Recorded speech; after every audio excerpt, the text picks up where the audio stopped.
देखिए 8 अप्रैल का सूर्य ग्रहण क्या वास्तव में इस तरीके का है कि सभी कुछ विनाश कर देने वाला है? देखिए ग्रहण होना एक वैज्ञानिक कारण उसका है, आप लोगों को पता है कि जब सूर्य ग्रहण होता है तो उस समय अमावस का दिन रहता है और पृथ्वी की जो छाया रहती है सूर्य पर पड़ती है और पृथ्वी सूर्य और चंद्रमा के बीच में आ जाता है। कुछ महत्वपूर्ण प्रश्न जो लगातार आप पूछ रहे हैं। पहला प्रश्न आप लोगों का ये है कि ये वाक़ई में इतना खतरनाक है? भारत में तो नहीं दिखाई देने वाला। ये सभी लोग जानते होंगे कि 8 अक्टूबर का जो सोलर इक्लिप्स होने वाला है, ये भारत में दिखाई नहीं देगा।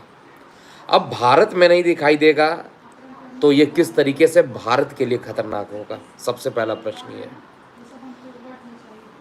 अमेरिका में जहाँ पर ये दिखाई देगा, जैसे जॉर्जिया है, मतलब नॉर्थ अमेरिका के आसपास का जो एरिया मैं देख रहा हूँ, उधर बहुत सारे ऐसे योग बन रहे हैं जहाँ पर संभावना बन रही है कि ग्रहण की इंटेंसिटी 100% रहेगी। ये पूर्ण सूर्य ग्रहण रहने वाला है और मैं यहाँ पर चेक कर रहा हूँ तो ये पूरा एरिया जो मेरे पास आ रहा है, ये यूएसए का एरिया, जैसे मैक्सिको है, टेक्सास है, इसके अलावा इसके आगे का ओंटारियो कनाडा में भी इसका पोर्शन रहेगा, जहाँ पर इंटेंसिटी जो रहेगी 100%, यानी पूरे 100% कहा जाए तो सूर्य को ग्रहण लगेगा। अब ये सूर्य को ग्रहण लगेगा तो क्या होने वाला है?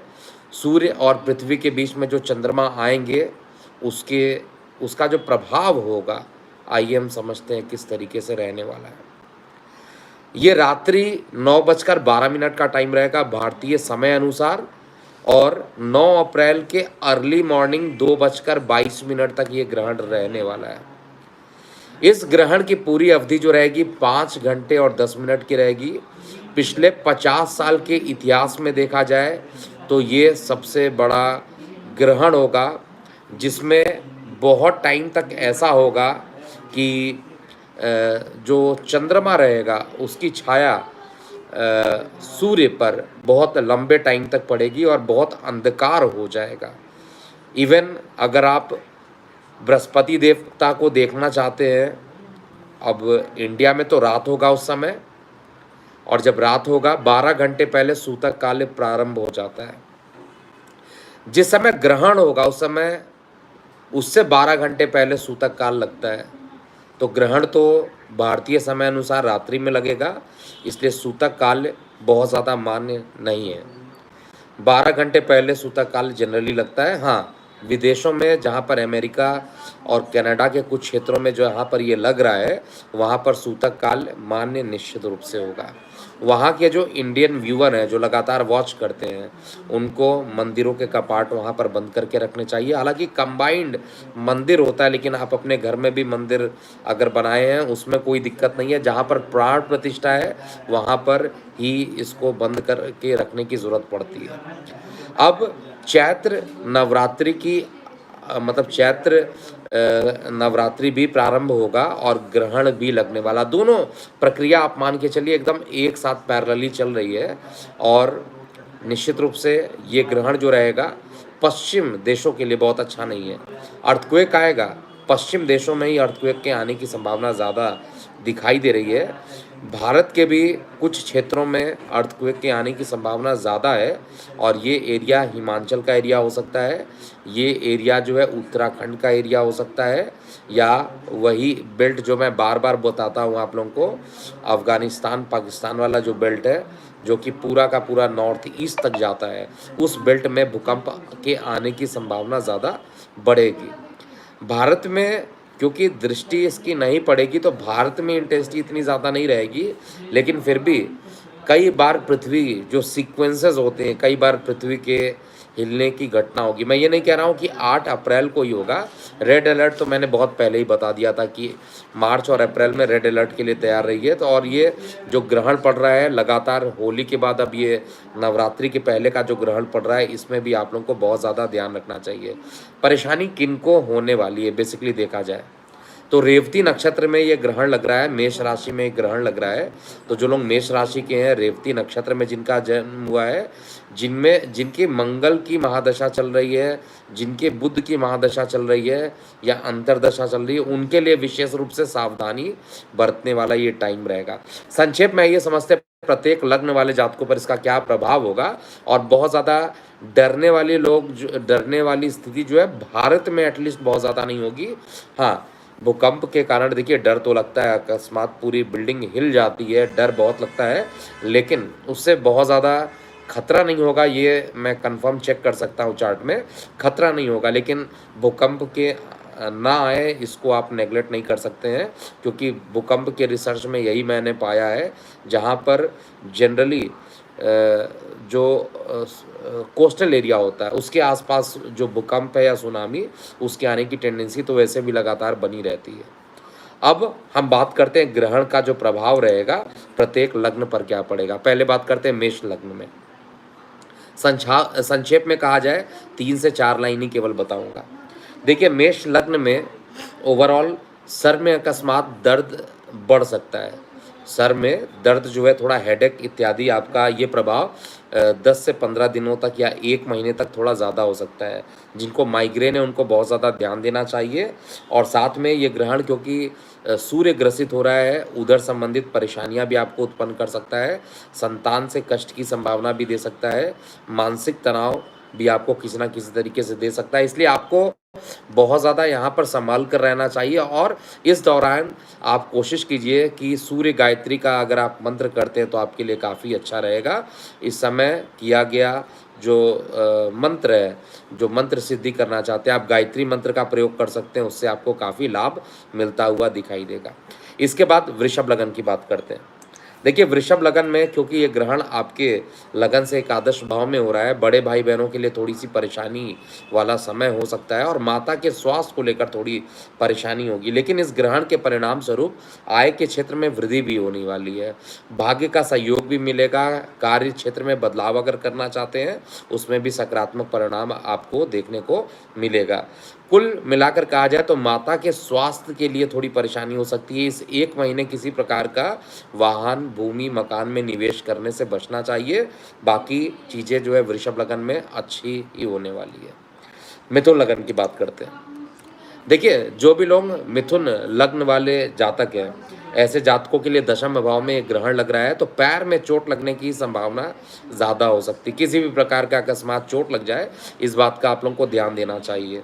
और ग्रहण के दौरान आपको भी सूर्य गायत्री का अगर मंत्र करते हैं या गायत्री मंत्र यूज़ करते हैं या ओम सूर्याय नमः का अगर आप 108 बार जाप करते हैं, भले ही रात्रि में हो रहा है, लेकिन अगर उस पीरियड में भी अगर आप ग्रहण के दौरान, क्योंकि मंत्र जाप की जो कहा गया है ज्योतिष शास्त्र में, जहाँ पर दिखाई देता है वहाँ पर मंत्र जाप की जो सिद्धि होती है ज़्यादा होती है। जहाँ नहीं दिखाई दे रहा है वहाँ के भी लोग ग्रहण के दौरान कर सकते हैं, क्योंकि ये देखने की बात है कि आप किस पॉइंट से देख रहे हैं, आपका लॉन्गिट्यूड लैटिट्यूड क्या है, वहाँ से आप देख रहे हैं।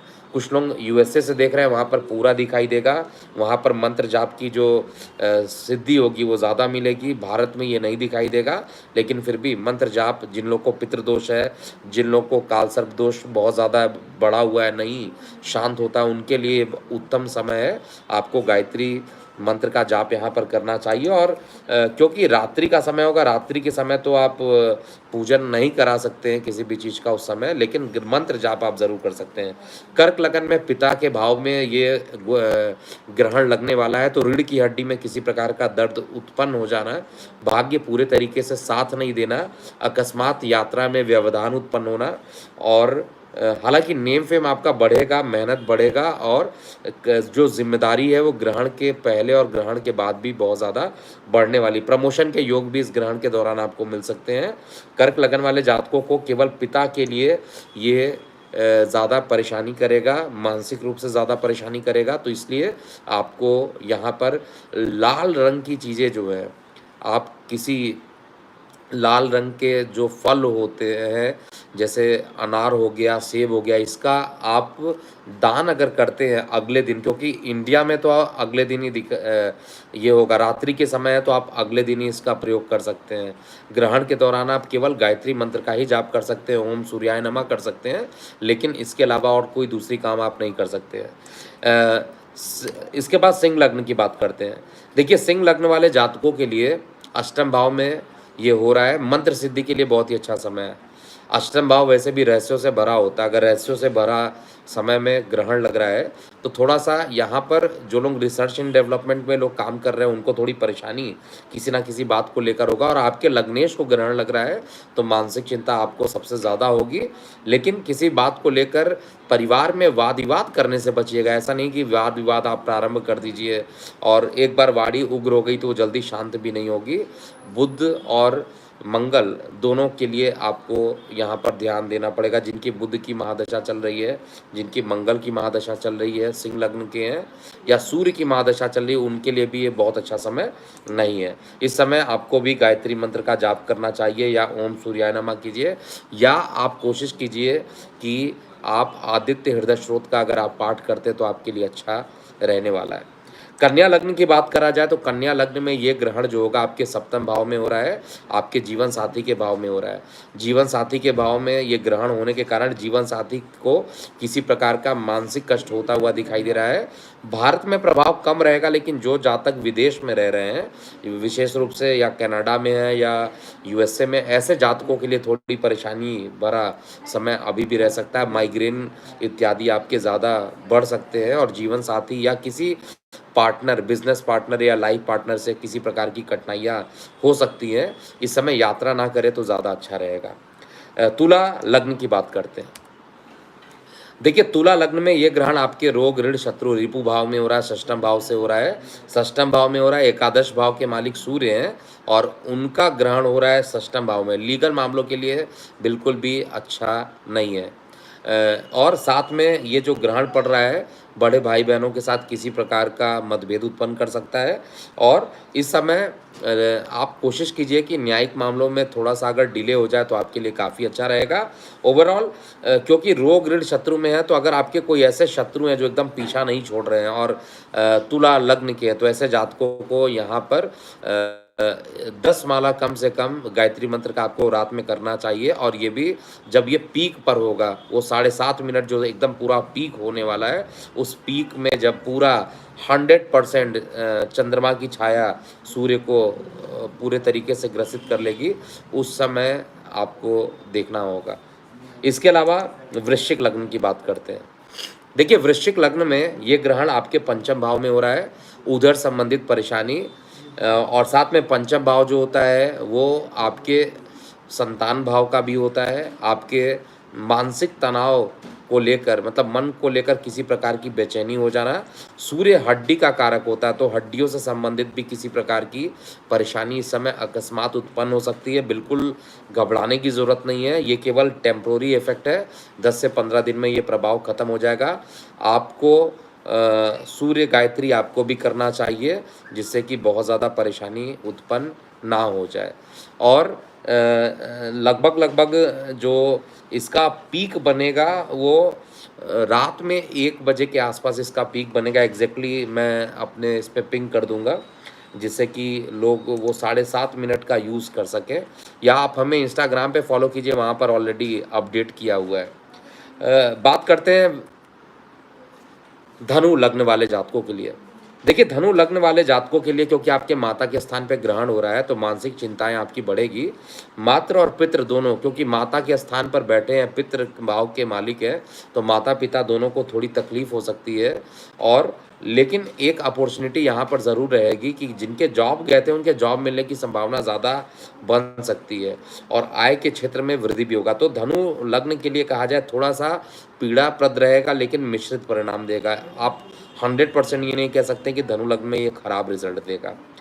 मकर लग्न की बात करते हैं। देखिए, मकर लग्न में तृतीय भाव में सूर्य और राहु साथ में रहेंगे, साथ में बुध जो है वक्री है, और शुक्र भी इनके साथ में रहेंगे। तो पराक्रम भाव में अगर ये ग्रहण लगता है तो अष्टम भाव के मालिक को जाकर पराक्रम भाव में ग्रहण लगना, इसका मतलब रहस्यों से जो लोग रिसर्च एंड डेवलपमेंट लोग कर रहे हैं उनके लिए थोड़ी परेशानी हो सकती है। अगर आप ऑलरेडी ब्रोंकाइटिस या अस्थमा या एलर्जिकल प्रॉब्लम से गुजर रहे हैं तो आपको अपने स्वास्थ्य के प्रति बहुत ज़्यादा ध्यान देना चाहिए। थोड़ा सा कहा जाए बॉडी के अंदर पेन ज़्यादा बढ़ सकता है और आपके अंदर कॉन्फिडेंस थोड़ा लैक हो सकता है। इस समय परफेक्ट टाइमिंग रहेगा कि आप सूर्य देव की आराधना कीजिए और कोशिश कीजिए, अगर 5 घंटे का टाइम पूरा ग्रहण का जो बन रहा है, रात्रि 9 बजे से लेकर सुबह 2:22 का जो टाइम है, उस पूरे समय जितने भी जितना भी आप सूर्य के ओम सूर्याय नमः कर लीजिए या गायत्री मंत्र का जाप कर लीजिए या सूर्य गायत्री कर लीजिए, जो भी अगर आप करते हैं इसमें आपको काफ़ी राहत मिलेगा। कॉन्फिडेंस लेवल इनिशियली लेवल पे ये केवल परेशानी देने की कोशिश कर रहा है, लेकिन ओवरऑल इसका प्रभाव आगे आने समय में अच्छा आपको दिखाई देगा। कुंभ लग्न की बात करते हैं। देखिए, कुंभ लग्न वाले जातकों के लिए परिवार में अकस्मात वाद विवाद हो जाना, और धन को लेकर अकस्मात, और विशेष रूप से जो लोग शेयर मार्केट में इन्वॉल्व हैं और कुंभ लग्न के हैं और धन स्थान पर ये ग्रहण लग रहा है, तो अकस्मात ये ग्रहण बहुत ज़्यादा आपको परेशान कर सकता है, शारीरिक और मानसिक दोनों तरीके से। कार्य व्यवसाय को लेकर हालांकि चीज़ें ठीक रहेंगी, लेकिन फिर भी मैं कहूँगा कि परिवार में किसी प्रकार की परेशानी ना हो, आपके धन पे किसी प्रकार का ग्रहण ना हो, इसलिए आपको भी गायत्री मंत्र का जाप इस ग्रहण के दौरान कर लेना चाहिए। अंतिम लग्न की बात करते हैं, मीन लग्न वाले जातकों के लिए ग्रहण कैसा रहने वाला है। देखिए, मीन लग्न वाले जातकों के लिए, क्योंकि आपके लगन पर ही रहेगा, तो माइग्रेन उनको बहुत ज़्यादा संभल कर रहना चाहिए। जिनके लिए जिनको माइग्रेन है, सर की दर्द रहती है, सर में किसी प्रकार का टेंशन है, हेडेक है, उन सभी के हेडेक और ज़्यादा बढ़ सकते हैं। निश्चित रूप से ये ग्रहण कहा जाए तो आपके रोग को थोड़ा बढ़ाएगा, आपके गुप्त शत्रु को बढ़ाएगा, आपके गुप्त शत्रु को हावी कर सकता है, इसलिए आपको भी गायत्री मंत्र का ही जाप करना चाहिए। सूर्य गायत्री कीजिए तो सबसे अच्छा रहेगा, और अगर कुछ नहीं आता है तो सिंपल ओम सूर्याय नमः कीजिए। बहुत ज़्यादा कुछ कर सकते हैं तो आदित्य हृदय स्रोत का आप लगातार पाठ भी कर सकते हैं, ऐसा करने से आपको लाभ मिलेगा। तो ये था पूरा इफेक्ट। देखिए, ये इफेक्टेड है, मैं फिर से आप लोगों को बता देता हूँ कि इसका इफेक्ट जो है ये रहेगा। ये रेड अलर्ट का टाइम है और इसका आने वाला 8 अप्रैल से लेकर अप्रैल के एंड तक का जो समय है, जब तक बृहस्पति राशि परिवर्तन नहीं कर ले रहे हैं, तब तक कुछ ना कुछ परेशानियां पूरे वर्ल्ड में बढ़ेगी और अभी भी परेशानियां कम नहीं होंगी, लेकिन भारत के लिए इतना ज़्यादा खतरनाक नहीं है। भूकंप तो भारत में भी आएंगे, ये भी कंफर्म है, लेकिन किसी को बहुत ज़्यादा परेशानी नहीं होगी, जैसा मैं चार्ट में देख रहा हूँ। और भगवान से भी यही प्रार्थना करता हूँ किसी प्रकार का कहीं पर भी कोई परेशानी ना उत्पन्न हो। बाकी आप अपनी प्रतिक्रिया जो है कमेंट सेक्शन में ज़रूर लिखिएगा। मैं कोशिश करूँगा कि आपके प्रश्नों का उत्तर डायरेक्ट मैं खुद चैटिंग में करूं, नहीं तो मेरी टीम की तरफ से कोई ना कोई आपको रिप्लाई करेगा। तो अभी के लिए इतना ही। मैं हूं एस्ट्रोलॉजर के एम सिन्हा। ओम नमः शिवाय।